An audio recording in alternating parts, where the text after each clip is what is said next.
Hola, hola amigos de Prácticate, espero que todos se encuentren de lo mejor posible.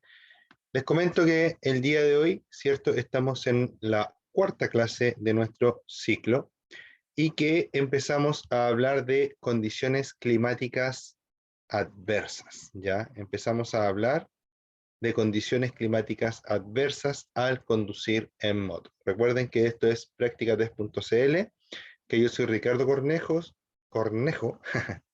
y que estamos en un tema, ¿cierto? Que se llama técnicas de conducción.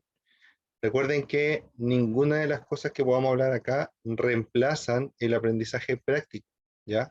Así que esto es teórico, esto es para ayudarlos también a superar su examen teórico, ¿cierto? Pero nunca va a estar de más que puedan tomar un curso, ¿cierto? Con personas acreditadas o sea, más que acreditadas, con personas con experiencia, ¿cierto?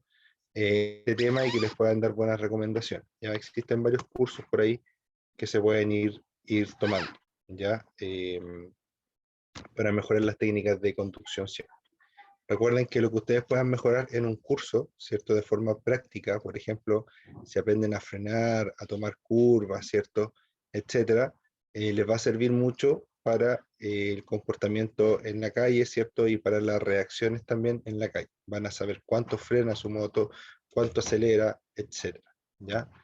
Entonces, empezamos con el tema 3.15 que dice condiciones climáticas adversas. Dice, las condiciones climáticas adversas como la lluvia, nieve o presencia de hielo en la calzada aumenta el riesgo de deslizamiento por la menor adherencia al pavimento. Ello hace necesario que usted extreme su precaución al conducir, lo que significa más espacio con respecto al vehículo que lo antecede, ¿ya? Recuerden que estamos hablando de cuando no es un día ideal. O está lloviendo, o hace mucho frío, o está nevando, ¿cierto? Etcétera. Entonces, ¿qué debo hacer ahí? Primero que todo, ¿cierto? Obviamente andar más despacio. Obviamente dejar más distancia, ¿ya? Además de eso, cuando acelero y cuando freno, lo hago con el doble o el triple de cuidado. Y aparte de eso, menor brusquedad en general en la conducción. Menor brusquedad en general en la conducción. ¿Ya? Es muy importante, son muy importantes, ¿cierto? Todos estos temas. Este punto se resume en ser menos brusco cuando voy conduciendo. ¿Ya? Importantísimo guardar distancia. Siempre, ¿ya? Siempre guardar distancia. Pero más aún cuando existen condiciones climáticas adversas, ¿ya? Además de estas condiciones que vimos, ¿cierto? También le sumamos una condición que se da todos los días, y que es la condición de la oscuridad, ¿ya? De noche, por más que pongamos focos, luces, etcétera, es más difícil ver que de día, ¿ya? Hay lugares en los que se ve bastante, pero igual se ve menos que de día, ¿ya? Entonces dice que la capacidad de deducir distancias depende de que veamos colores y contornos de colores claros. El riesgo de siniestro, recordemos que siniestro es lo mismo que accidente, es mayor durante la noche. Es lo mismo entre comillas, obviamente. Es mayor durante la noche. Entre otras causas, por nuestra limitada capacidad para ver en la oscuridad. Se supone que cuando se hace de noche nosotros deberíamos dormir, ¿ya? Por ende, vemos poco en la noche. Nuestros ojos tardan algún tiempo en acomodarse a la oscuridad cuando abandonamos una habitación iluminada, ¿ya? Eh, lo explica un poquito enredado desde mi punto de vista, ¿cierto? Pero vamos a simplificar este. ¿Qué pasa si yo en la noche estoy en la pieza, ¿cierto? Apago todo, apago la tele, apago la luz. Inmediatamente después que apago la luz, veo todo negro, ¿ya? No puedo, no puedo, eh, no puedo discriminar ninguna figura por un instante. Y después de eso, poco a poco empiezan a aparecer las formas en la oscuridad. Y entre más rato esté en la oscuridad, más puedo ver, ¿cierto?, las cosas que hay alrededor mío. Entonces es muy importante, ¿cierto?, este tema, ¿ya? Nuestros ojos se adaptan, pero tardan un tiempo, y ese tiempo que tarda se traduce en una ceguera temporal, ¿ya? Entonces debemos estar súper conscientes de este fenómeno. Cuando vamos en un vehículo y otro vehículo nos ilumina, ¿cierto?, o nos alumbra a los ojos, nos pasa exactamente lo mismo. Por ende, dejamos por algún espacio de tiempo de poder ver lo que está pasando, perdón, alrededor de nosotros, ¿ya? ¿Cuál es el problema? Que cuando vamos en el vehículo o en la moto, ¿cierto?, estamos avanzando a ese mismo tiempo. Por ende, podríamos no ver algo que esté cerca de nosotros.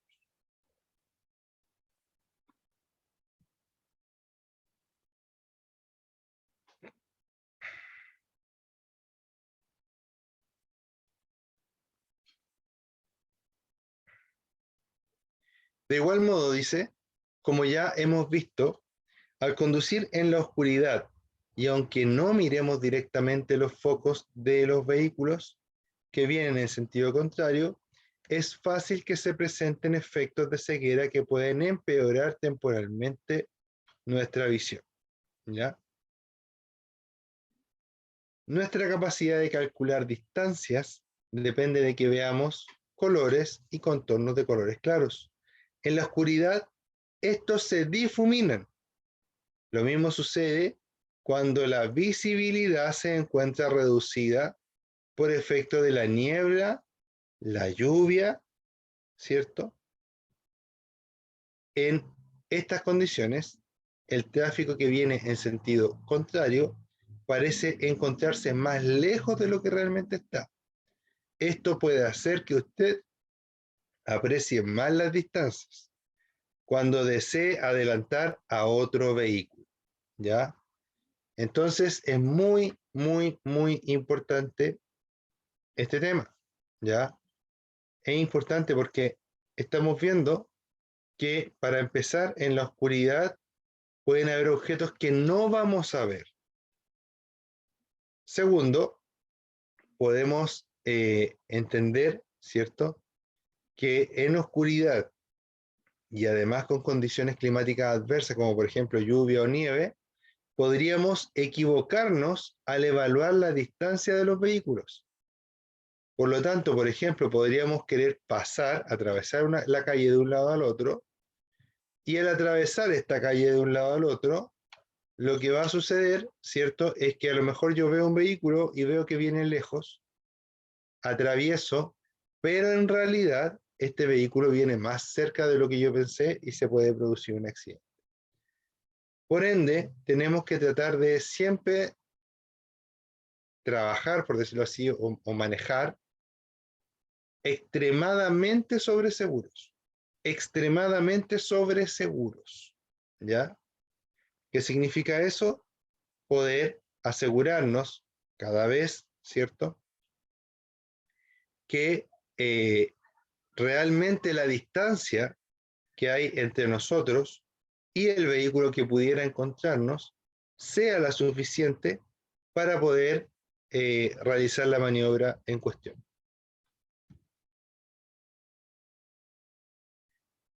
Al conducir en la oscuridad, su posibilidad de descubrir un obstáculo dependen, entre otros, de los siguientes factores. 1. La potencia y ajuste de sus luces. La potencia y ajuste de sus luces. Es decir, que nuestras luces tengan una potencia adecuada y además que estén niveladas correctamente. Los focos, tanto de automóviles, camiones, motocicletas, pueden moverse. Ya ustedes pueden decir, oh, pero mi auto o mi moto, el foco es fijo. Por fuera es fijo, pero internamente la pantalla que tiene el foco se puede mover. Algunos con unas perillas, otros con un tornillo que hay que mover, ¿cierto? Y se pueden regular. Si a ustedes les interesa el tema o saber si su auto están bien niveladas las luces, pueden buscar en YouTube, por ejemplo, hay tutoriales de cómo regular las luces, ¿cierto? Se hace una raya en la pared, por ejemplo, a tantos metros, y ahí se miden los haz de luz, ¿ya? De esa forma usted va a estar seguro que sus luces están ok. Ojo que en las revisiones técnicas estos aspectos se miden, pero no se rechazan, ¿ya? Entonces que el vehículo haya pasado por la revisión, perdón, haya pasado por la revisión técnica aprobada, ¿cierto? No significa que las luces estén en perfecto estado, ¿ya? Solamente significa que están funcionando. Eso es lo que te rechaza la revisión técnica. Si la luz está apagada, te van a rechazar. Pero si la luz está prendida y su inclinación no es correcta, no hay rechazo. Y si la luz está prendida, pero su intensidad tampoco es la correcta, tampoco hay rechazo, ¿ya? Entonces, ojo con ello, es algo que depende meramente de nosotros poder controlar y hacer que sea bueno para nosotros y también para el resto. ¿Por qué digo para el resto? Porque cuando tengo un foco, ¿cierto? Y ese foco es muy intenso, por ejemplo, las personas que le cambian los sistemas de luces al auto y les ponen xenón, o les ponen, ahora el xenón ya es antiguo, ahora les ponen algo que se llama focos LED o luces LED, ¿cierto? Eso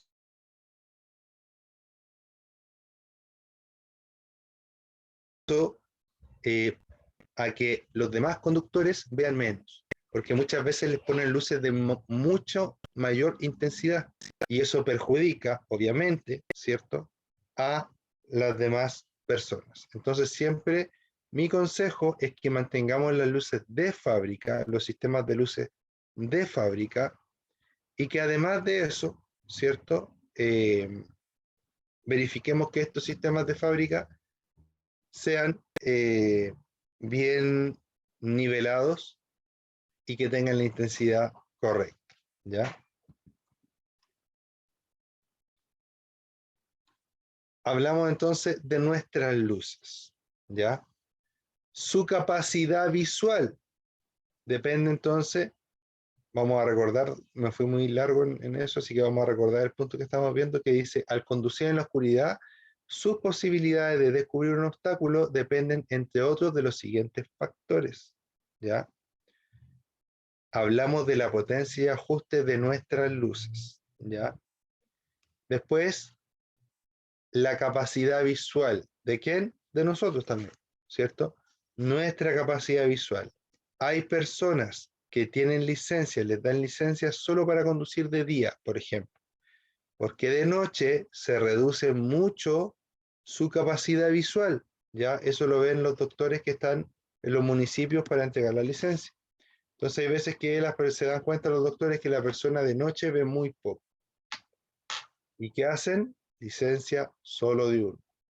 Si usted está en esa condición o si a usted lo evalúan de esa forma y le dan esa restricción, respétela, porque es, porque es justo, por decirlo así.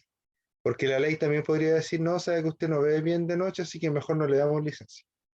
Pero la ley se acomoda en ese aspecto y trata de integrar lo que más se puede para que sea lo más seguro posible para todos.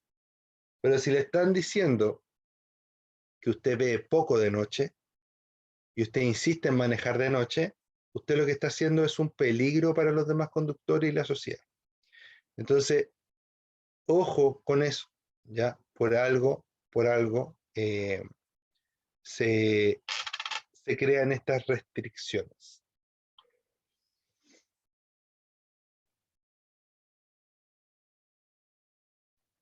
Ya, entonces la potencia y ajuste de sus luces, su capacidad visual, la capacidad de reflejar la luz que tenga el obstáculo, también es un factor, ¿cierto?, que puede influir. La capacidad de reflejar luz que tenga el obstáculo. Si el obstáculo es más oscuro, refleja menos luz, se ve menos, obviamente. La lluvia, la niebla o la nieve. La lluvia, la niebla o la nieve. Condiciones climáticas nuevamente. Y la posición, perdón, y la potencia de las luces del vehículo que viene en sentido contrario. Que eso es lo mismo que hablé en el primer punto. ¿Ya? Lo hablé para nosotros, pero en este caso hablando de los demás vehículos, ¿cierto? Que pueden venir con estas luces que no son originales del vehículo y que terminen encandilando a los demás. Si usted, hay algunas partes en las que si yo tengo neblineros que son muy potentes, tienen que ir cubiertos, algunas partes del mundo, ¿ya? Eh, para no encandilar, o sea, como para asegurar de que no los va a prender en vía urbana. Solamente los puedo descubrir cuando estoy en partes rurales, ¿ya? Y eso creo que sería una buena medida acá, ¿ya? Las luces deben ir apagadas si es que son luces muy potentes. Si yo tengo un Jeep, por ejemplo, o cualquier auto, pero como ejemplo un Jeep, me gustaría cazar y le puse los tremendos focos adelante para cazar, ¿cierto? Para alumbrarme en la noche porque voy al cerro, qué sé yo. Ni un problema, perfecto, pero esas luces ocúpalas cuando estés haciendo esa actividad, no cuando vayas en la vía pública, no cuando puedes encandilar a otra persona y producir un accidente. Entonces, mucho, mucho ojo con eso, queridos amigos, ¿ya?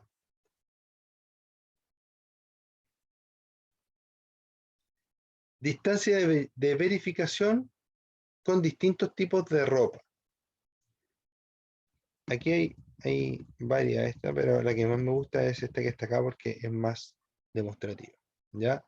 Que es lo mismo que decía arriba. Dice que con luces bajas y ropas oscuras voy a ver a una persona a 25 metros. Con las mismas luces bajas y ropas claras a 60 metros y con ropas reflectantes a 125 metros con luces bajas, ¿ya?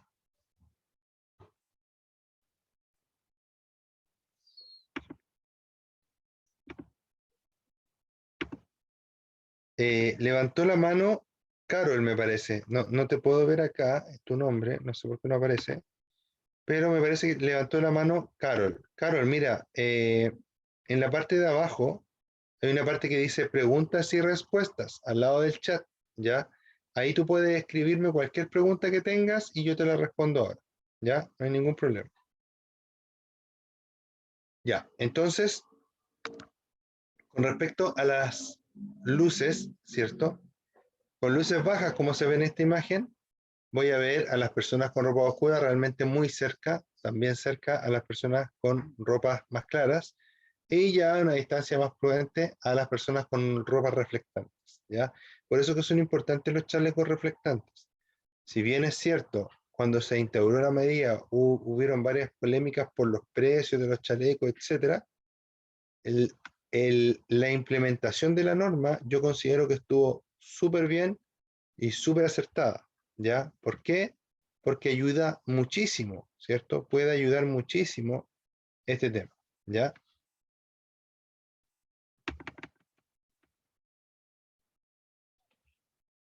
Si nos comparamos con las luces altas, nos vamos a dar cuenta que vamos a tener mucho más tiempo para ver, ¿cierto?, a los distintos tipos de personas con las luces altas. Sin embargo, recuerden que las luces, ¿cierto?, solo se prenden, las luces altas, en lugares rurales, ya no urbanos. Si usted lo prende en un lugar urbano, ¿cierto? Las luces altas puede hacerse acreedor, ¿cierto?, de una infracción, de una multa de tránsito, ¿ya?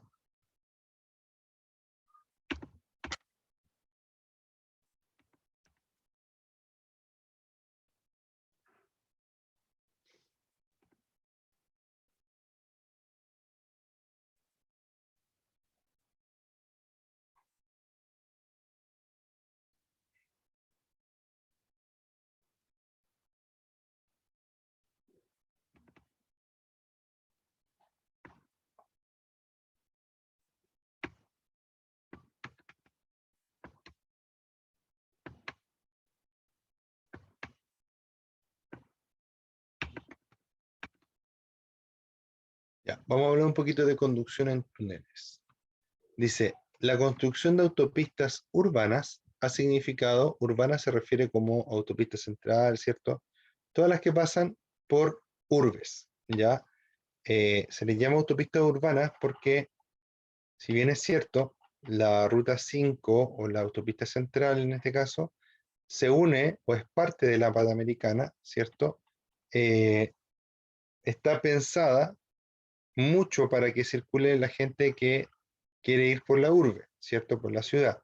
Y tenemos otro tipo de autopistas que no se une, ¿cierto?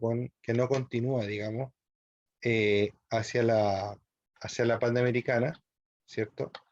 Que es como la autopista Vespucio, ¿ya? Norte o sur, o Vespucio Oriente, todas las Vespucios, ¿cierto? Que son una suerte de óvalo que gira, ¿cierto? Por toda la ciudad de Santiago. Entonces, a eso nos referimos con autopistas urbanas, ¿ya? Tienen una característica distinta una de la otra, ¿ya? Principalmente que en las autopistas urbanas actualmente hay poco espacio de bermas, ¿ya? Por eso es importante saber cómo actuar en el caso de una autopista urbana, ¿ya? En el caso de la autopista, digamos, panamericana, por decirlo así, o Ruta 5 Sur, al norte o al sur, desde Santiago, vamos a encontrar que normalmente tienen más espacio de bermas, ¿ya? Entonces más cómodo poder detenerse, etc. Dice, la construcción de autopistas urbanas ha significado también que hoy en día sea cada vez más frecuente la circulación por túneles muy extensos. Un correcto comportamiento en ellos supone adoptar adicionalmente algunas precauciones extras. Cuando debas circular por un túnel, asegúrese de tener combustible suficiente para no correr el riesgo de quedar con su vehículo detenido en su interior. Ya, esto corre para túneles o para autopista urbana. En los dos casos, bueno, en realidad siempre deberíamos estar seguros de que el combustible no alcanza para llegar a otra bomba, ¿cierto? Pero con mayor razón en estos casos. Recuerden que cuando quedamos sin combustible se llama la pana del tonto, ¿ya? ¿Por qué? Porque uno no puede andar con el mínimo de combustible en el auto o en la moto, ¿ya? Porque si tú andas con el mínimo de combustible en tu moto, lo que estás haciendo es hacer que todos los sistemas de inyección trabajen con mayor esfuerzo, ¿ya? Y como trabajan con mayor esfuerzo, es probable que te duren menos. Siempre lo recomendable es que cuando tú cargues combustible, cargues el tanque completo, ¿ya? No un cuarto, no hasta la mitad, no. Idealmente acostumbrarnos a cargar el tanque completo, que es un tema de organizar nuestro dinero, ¿cierto? Puede que alguien por ahí me diga, no, pero es que sale muy caro cargar completo el tanque. Sí, pero si nosotros juntamos las luquitas y después cargamos completo y vamos juntando lucas hasta cargar el otro tanque, ¿cierto? Es lo mismo, vamos a gastar exactamente lo mismo, solo que lo vamos a gastar de una vez o de forma parcializada. Además de eso, que vamos a estar ahorrando combustible y ahorrando tiempo. ¿Por qué? Porque nos vamos a ir menos veces, ¿cierto?, a la bomba, a perder tiempo y a perder también el combustible que nos tome ir a la bomba, ¿cierto? Entonces, seguimos, ¿cierto?, en este tema. Vamos a ver qué dice por acá.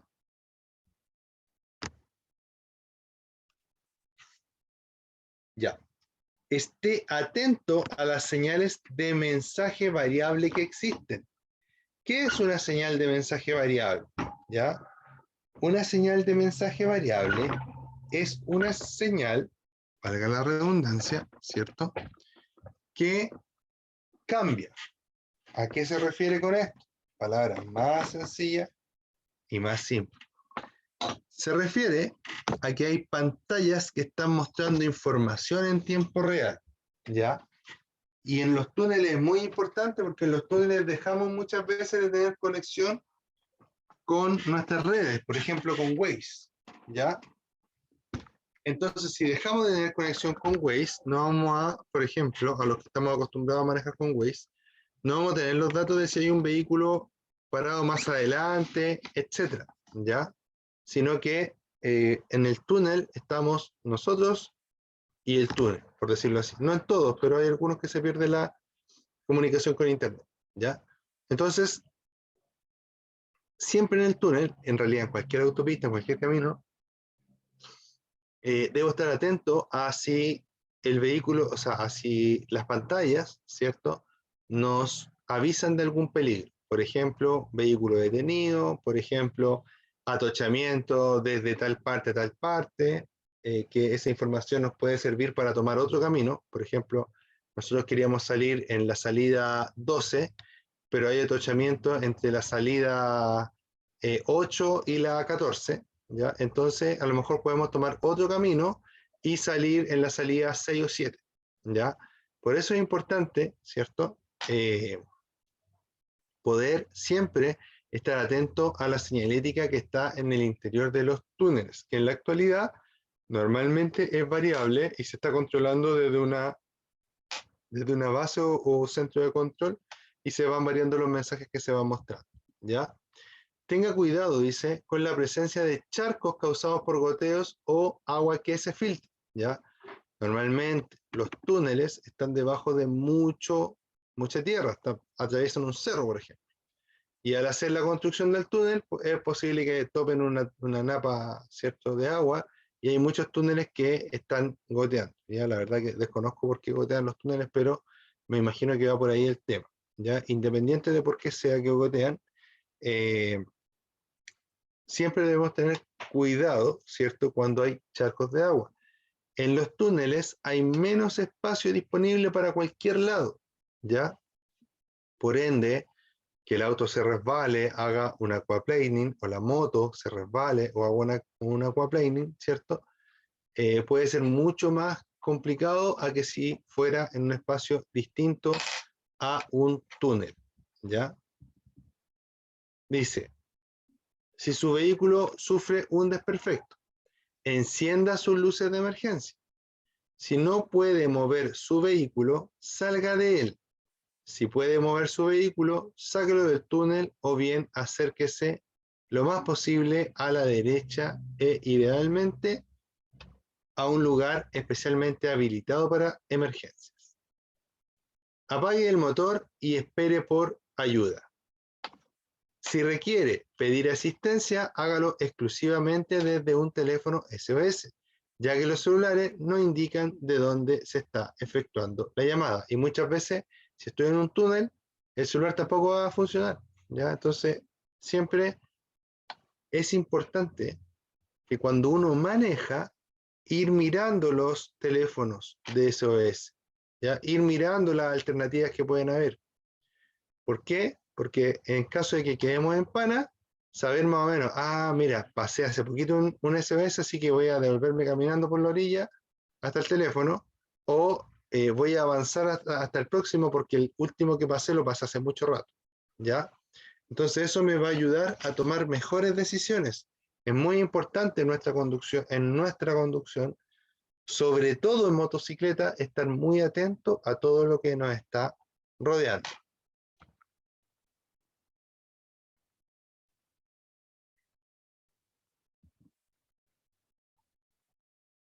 Apague el motor y espere por ayuda, dice.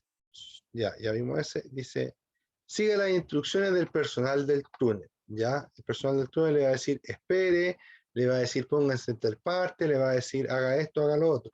Obviamente, seguir las instrucciones de ellos porque ellos son los que más manejan el tema. ¿Qué pasa en caso de un incendio en mi vehículo? Dice, si es posible, salga del túnel.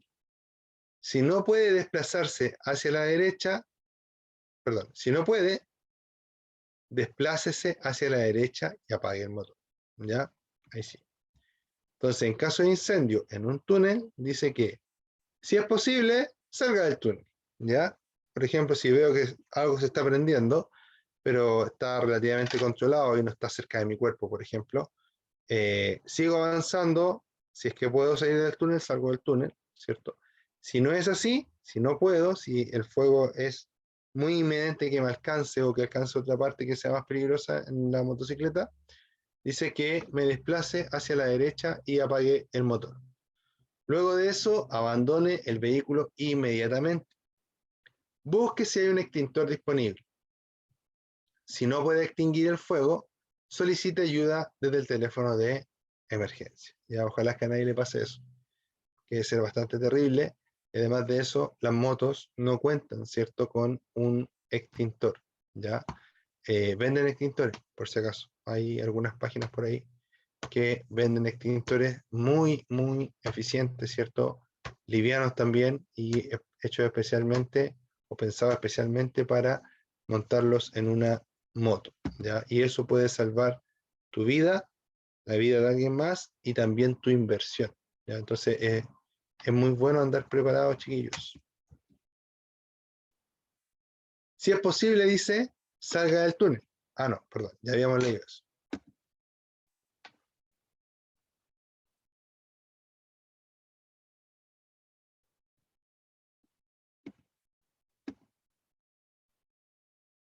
Ya, y ahora vamos a retomar un poquito el tema de condiciones climáticas adversas, hablando de la lluvia, la nieve, ¿cierto? O el hielo en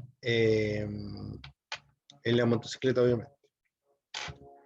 Entonces, primero que todo, habla de la lluvia. Dice, reduzca la velocidad cuando comience a llover. Estas primeras gotas son las más peligrosas puesto que se mezclan con el polvo y el aceite que pudiera haber. Recuerde tener los neumáticos en buenas condiciones para que estos puedan tener una buena adherencia. Entonces acá hay dos cosas súper importantes, ¿ya? Para empezar, reduzca la velocidad, ¿ya? Sobre todo cuando voy manejando y empiezan a caer gotitas, ¿ya? ¿Por qué? Porque el asfalto, las calles, con el tiempo van juntando residuos de aceite, ¿ya? Y el aceite, entre otros componentes, tiene algunas cosas jabonosas, ¿ya? Algunos componentes jabonosos. Entonces, ¿ya? Cuando empieza a llover, empiezan a caer estas gotitas y estas gotitas hacen que toda esa mugre, ¿cierto? Todo ese jabón que puede tener, todo ese aceite, grasitud, se suelte de la calle, ¿ya? Y genera una especie de jaboncillo, que incluso a veces le sale esta espuma en la calle. Fíjense, cuando empieza a llover recién, van a ver que en la calle se ve una espuma así, moviéndose, ¿ya? Por ende, ¿cierto? Anda más lento, ¿ya? Estas primeras gotas son muy, muy peligrosas, ¿ya? Además de eso, los neumáticos es siempre algo en lo que nos deben escatimar en gastos, ¿ya? Como dice Hammond en Jurassic Park, ¿ya? Cuando compren su neumático, tienen que decirle a los demás, no escatimen gastos, ¿ya? ¿Por qué? Porque es algo importantísimo. ¿Para proteger qué? La vida, ¿ya? Y además de la vida, la platita. Pero, profe, si yo compro neumáticos mejores, son más caros. Sí, pero probablemente esos neumáticos mejores te van a proteger más que unos neumáticos de mala calidad. La diferencia entre los neumáticos buenos y malos es la adherencia, entre otras cosas, la adherencia que pueden tener. Un neumático caro normalmente es caro, ¿cierto? Porque su material, ¿cierto? Es más adherente. Por lo tanto, la moto acelera y frena mejor, ¿ya? Un neumático más barato es menos adherente. Fíjense que muchas veces los vehículos que son como de menos calidad, entre comillas, sin despreciar, cuando hace calor, los neumáticos empiezan como a chillar, ¿ya? Y eso porque el neumático es un poco más duro de lo que debería ser, ¿ya? Es un poco más duro de lo que debería ser. Entonces, ¿cierto? Se produce este problema. Por ende, si puedo invertir en un neumático un poquito mejor, ahora tenemos internet, podemos ver reviews, ¿cierto? Podemos ver opiniones, ¿cierto? Busquemos muchas fuentes y veamos qué neumático podemos comprar con nuestro presupuesto. No siempre va a ser un neumático de una marca rimbombante.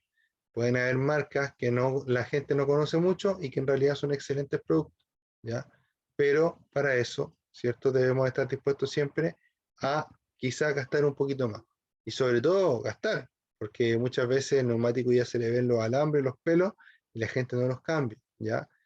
Una de las cosas que más producen accidentes fatales en el tránsito por condiciones técnicas es o son los neumáticos, ¿ya? Entonces, mucho ojo con ello. Ya recuerden que el neumático es la única unión entre nosotros y el piso, no hay más, ¿ya? Por ende, tiene que ser una unión de buena calidad.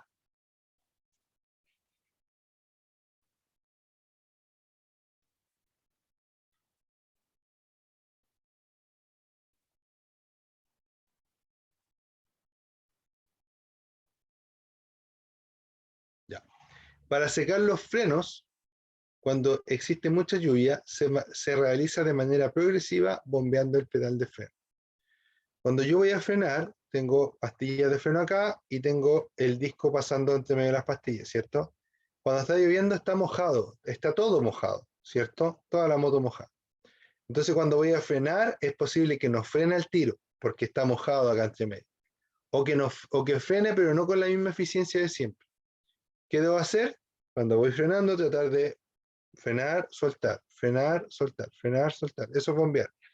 ¿Para qué? Para ir secando de forma progresiva los frenos y me vayan funcionando cada vez mejor, ¿ya? Obviamente, por eso es necesaria la distancia siempre.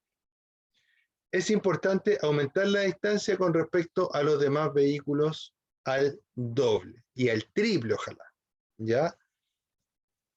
Siempre, entre más distancia entre el vehículo que vaya al frente, mejor, ¿ya? Es que se me pone otro adelante, no importa. Vuelvo a guardar distancia y listo, no pasa nada, ¿ya? Lo más probable es que ni siquiera me demore más en llegar a mi casa, ¿ya? Mucho ojo con eso. A veces la gente se apura mucho y en realidad llegan a la misma hora a la casa, ¿ya? O inclusive llegan después de la gente que se apura poco, ¿ya? Y que va a una velocidad constante, sí. Aquaplaning o hidroplaneo. ¿Qué es esto? Este es un fenómeno que se produce, ¿cierto? Cuando hay una capa de agua sobre el pavimento y el neumático en velocidad va por encima del agua y no toca el pavimento. Esto produce obviamente un déficit en la adherencia. Este déficit en la adherencia puede producir una pérdida de control. Se llama aquaplaning o hidroplaneo o, eh, o hidroplaning, como dice, ¿ya? O hidroplaneo en español. Entonces, es cuando el vehículo pasa por un charco de agua y este pasa sobre el agua sin tocar la calzada. Este fenómeno solo se evita conduciendo a baja velocidad, dándole tiempo al neumático cada vez que pisa el agua de que pueda bajar y desplazar el agua hacia los lados. Pero si yo voy muy rápido, no alcanzará a salir el agua de ahí y voy a ir perdiendo adherencia todo el rato. ¿Ya? Nieve.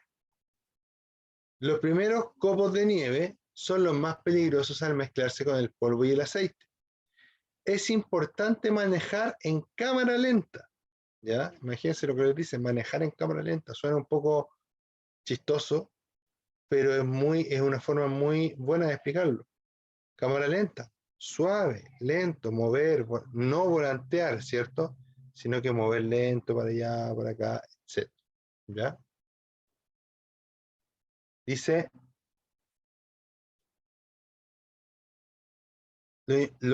es importante manejar en cámara lenta. Utilice marcha más alta, ¿ya? Puesto que así no aumentará la velocidad de la rueda motrices y se reducirá el riesgo de que patinen.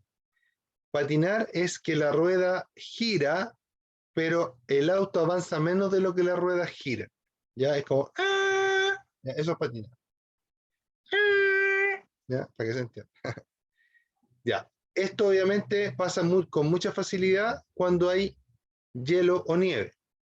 por ende, les dice que enganchen un cambio, por ejemplo, como la quinta, porque la rueda va a tener menos fuerza y le va a costar más patinarse que si fuera en primera, que tiene mucha fuerza y le cuesta muy poco patinar. A eso se refiere que lleve una marcha alta. Cuando entre a curva, evite pisar el freno, como cualquier curva, ¿cierto? Se frena antes de la curva, no en la curva. Más cuando hay nieve. Yo no sé si alguien saldrá con nieve, probablemente alguien sale con nieve o alguien lo pide la nieve en el camino, ¿ya? Mucho ojo. Antes de que se me olvide, yo en mi caso, ya llevo hartos años andando en moto, pero en mi caso, la moto para mí es para disfrutar, ¿ya? ¿Por qué? Si hace mucho frío, prefiero ir en auto. Si está lloviendo, voy en auto. Nieve, hielo, neblina, voy en auto. ¿Por qué? Porque la moto igual es muy peligrosa, ¿ya?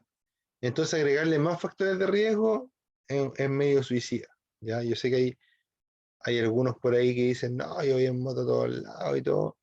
Muchas veces son motociclistas nuevos, ¿ya? Los que más hacen ese tipo de comentarios. Ustedes permanezcan lo más seguro que puedan siempre, ¿ya? Siempre. Si tienen por necesidad que salir en la moto con condiciones climáticas adversas, bueno, a veces no queda de otra, pero no por gusto, ¿ya? No cuando haya otra opción, porque realmente es muy peligroso, ¿ya? Entonces dice, eh, aunque sea de noche, no conviene encender las luces altas, porque al no atravesar la luz, la cortina de copos de nieve, se vuelve contra el conductor y esto puede deslumbrarlo. Es verdad. Las partículas de nieve, de agua, ¿cierto? La nieve de agua también, o de lluvia, la lluvia también es agua, o la neblina, que también es agua, ¿cierto?